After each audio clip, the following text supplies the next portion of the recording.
At the end of Sunway Sitges Chess Festival, in the open section, Hans Niemann and Tabatabaei were tied on 8 points for the second place. So as per the rules of the tournament, if there is a tie on points, there would be playoffs.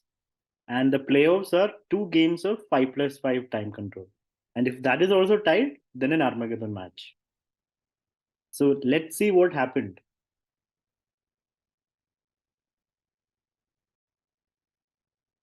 In game one of the tiebreak, Hans Niemann was black, and we have d4, knight f6, knight out, d5. Queen's pawn opening, symmetrical, and we have the London system. g6, bishop g7. So Hans Niemann fianchettos his bishop. h3, castles, c3. Very solid. Pieces coming out, and we have a queen exchange offer. Queen a3, keeping an eye on e7. Rook e8, pawn b3. Takes, and now there's a nice a file for the queen and the rook. Bishop f5, castles.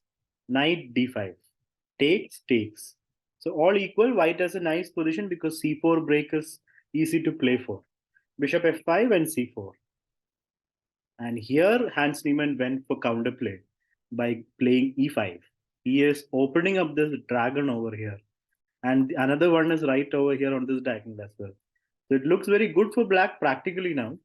But Tabatabaei plays well. Takes, and takes. White wins a pawn. Knight d3. He goes for this. This was his plan. He's opening up an attack on the rook. But Tabatabaei just plays knight c4, attacking the queen. Queen goes to d8 and takes, and rook d1. Giving up the exchange, basically. But in the process, the dark squares along the king's space is completely weakened. The bishop is worth a rook because of these dark square weaknesses. So takes, and these pawns are also lovely. They can come forward quickly. f6, blocking the path of the queen. c5, king g7, and c6. The pawns have arrived. Now, if pawn takes, then the rook opens up, and rook d7 check comes in quickly, and everything comes crashing in. So he played queen c8, allowing d6. Takes. Here there was rook c1 for Tabatabaei, and then rook c7. He plays d7, which is also fine. Rook f8, queen a3. So this is a very tough position for black because black's king is not safe, and this pawn is too dangerous. Bishop c7. White can immediately win back the material by just promoting. Rook d8, giving back the material, but that the pain doesn't end there. Rook d6. Queen moves. Queen d3. So white's pawn survives. Black's pass pawns are of no meaning because the king is over here who is not safe. Queen a1 check, king h2. Queen e5, pawn f4. Queen gets kicked back, and now e4. The e pawn is running down. e5 is coming. King f7, queen check, king moves, and queen e6. White's pieces have invaded over here. Now e5 is deadly. Queen c7, black is just defending passively. Queen takes pawn, and it's all over. Check. Tabatabaei keeps the control. Rook cannot take because pawn takes back with the queen. And then he plays e6, and here Niemann resigns. So Hans Niemann lost the first game of the tiebreak. Now on to the second game. In the second game, Hans Niemann was white. He went for d4, knight f6, knight f3, the Collie system. Queen a5 and knight d2. Queen takes back the pawn, b4. White gets some space in, bishop g7 and bishop b2. Castles, bishop e2, rook d8 and c5. So this is a must-win game for Hans Niemann because he lost the first game. If he draws or loses this game, it's over.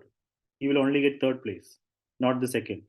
So c5, queen c7, rook c1. Position looks nice for white, but black will push e5 at some point, and then things will start rolling down. Knight d7, e5 coming. a4, knight e4. Takes, castles. Bishop g4, knight b3, king g8. And now b5. White keeps advancing his pawns. Takes. The position looks nice here on the queen side for Hans.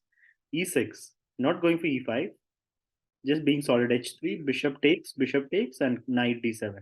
So black is just playing for the draw here. He's just holding on. But white enjoys a nice position out of the opening here. Takes, and queen d4. Queen d6 was another option, but he just keeps the queen on a nice diagonal. Attacking e4. Queen e5, rook d1. Takes, and e4 is still weak. Takes, and just knight a5.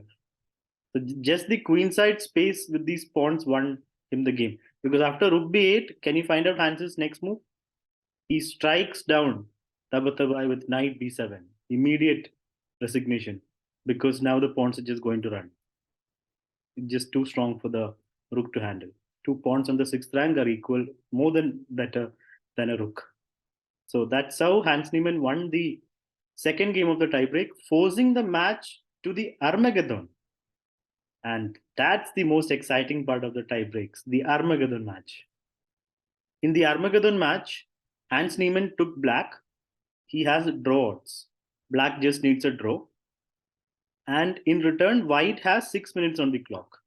6 minutes for white, black has 5 minutes. Hans is 5 minutes, Tabatabaei 6 minutes. But a draw would be enough for Hans to clinch the match and the second place. Tabatabaei must win. So let's see how the Armageddon went. D4, knight f6, the same stuff as in the two tiebreak matches, two blitz games.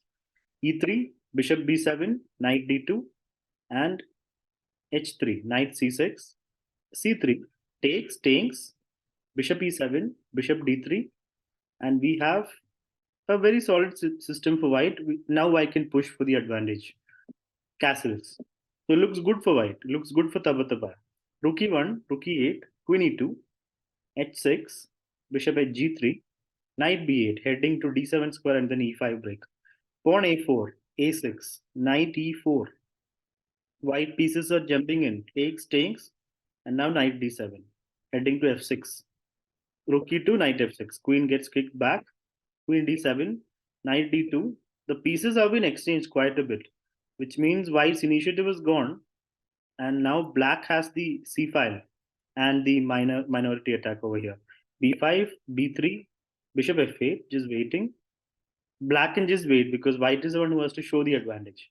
Takes, rook b8, rook d1, and now rook b4. Did not end up with rook b2. Will just get kicked with rook d1 and queen c3. Rook b4, a5. Pawn was attacked, he pushes it. Rook b8. Now suddenly black's position becomes really good. Black's queenside play is what is important now. There's no attack on the king side, just some center control for white and a nice bishop. Rook c1, preparing c5 and d5. Takes, queen b5, going for the endgame. The more pieces get exchanged, the better it is for Hans Niemann, who just needs a draw. Rook c6, attacking d6, but first d5 falls. Now it's gone, yeah? But wait, knight f1, rook a7. Black has to defend a little bit. So white went for counterplay at the cost of one pawn. Rook c8, g6, knight jumps in, rook goes down, rook b1, preparing rook b8. King g7 and rook b8. Wow. His hand's under pressure. He can just move the bishop, yeah? Because rook h8 is not that big of a deal. But it can become difficult. He played knight d7, did Hans Niemann. Rook just went back. So it was of no use, the rook invasion. Of course, white can't repeat. So he played knight c4, attacking d6, but it's defended twice. Knight e4, defending it third time and getting ready to exchange of the bishop. Bishop f4, bishop e7, bishop e3, and rook d7. So it's still tense.